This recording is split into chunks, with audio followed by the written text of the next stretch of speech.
La la la la la la la la la la la la la. Alors, voyons voir l'actualité de cette semaine. Pas grand-chose de folichon, je le crains. Du côté de nos voisins français, des premières primaires. Je parle bien sûr des élections, dont le débat s'élève à peine plus haut qu'un bac à sable. Le candidat à talonnette ex-président joue les vierges effarouchées face à du petit personnel qui ose poser des questions n'allant pas dans son sens. Après tout, le service public, c'est surtout pour lui. Pour le reste, les autres candidats volent toujours à des lieux des problèmes des gens dont ils sont censés être les porte-paroles ou les garants d'une vie la meilleure possible. Et après, on va encore se plaindre que les extrémités yaka il suffit de bleu sombre ou brun nauséabond seront sur l'avant de la scène. Toujours en France, une campagne de sensibilisation aux IST, infections sexuellement transmissibles. On dit plus MST maintenant, c'est has-been, ni relation homo d'ailleurs. Maintenant, c'est HSH, pour homme ayant des relations sexuelles avec un homme. Une tentative de déshumanisation de la chose en occultant les sentiments ? 3 petites lettres anonymes, un acronyme obscur pour quelque chose de naturel. Oui, parce que n'en déplaise à certains tristes cires, l'homosexualité et la bisexualité se trouvent aussi dans la nature.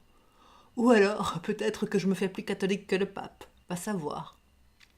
Bref, ces affiches, somme toute innocentes, puisqu'elles ne montrent rien de choquant, elles invitent juste à se renseigner sur des moyens de prévention spécifiques aux relations entre hommes, parce que ouais, y a pas que la capote. Sauf pour les autres IST que le VIH. Même si je veux toujours mieux utiliser le préservatif, une autre méthode de prévention sida existe, la PrEP, pour prophylaxie pré-exposition.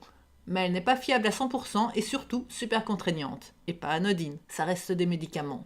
Bref, t'es un mec à multiples partenaires, tu fais crac-crac en faisant presse-PrEP, pour préservatif et prophylaxie. Toujours est-il que cette campagne officielle agite plus que de raison une certaine frange de la droite dure.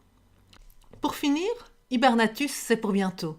Une jeune fille anglaise en phase terminale d'un cancer a obtenu l'autorisation d'être cryogénisée à sa mort, dans l'éventualité d'une guérison d'ici quelques décennies.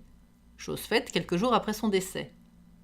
Note que, vu le tour que prend la politique internationale, ce n'est peut-être pas une idée si farfelue pour des gens qui seraient en bonne santé. Passer une 50aine d'années en hibernation pour voir si ce qui vient après est mieux que ce qu'on a actuellement. Pour autant qu'on soit toujours là et qu'un bug dans la matrice ou un président n'ait pas décidé de faire une sauterie géante de fin du monde. D'ailleurs, mes petits fours, je les prendrai sans OGM mais avec champignons. Pour autant qu'ils ne soient pas atomiques. La semaine prochaine, si tu es sage, je te parlerai sûrement du résultat des primaires en France et d'autres sujets joyeux d'actualité.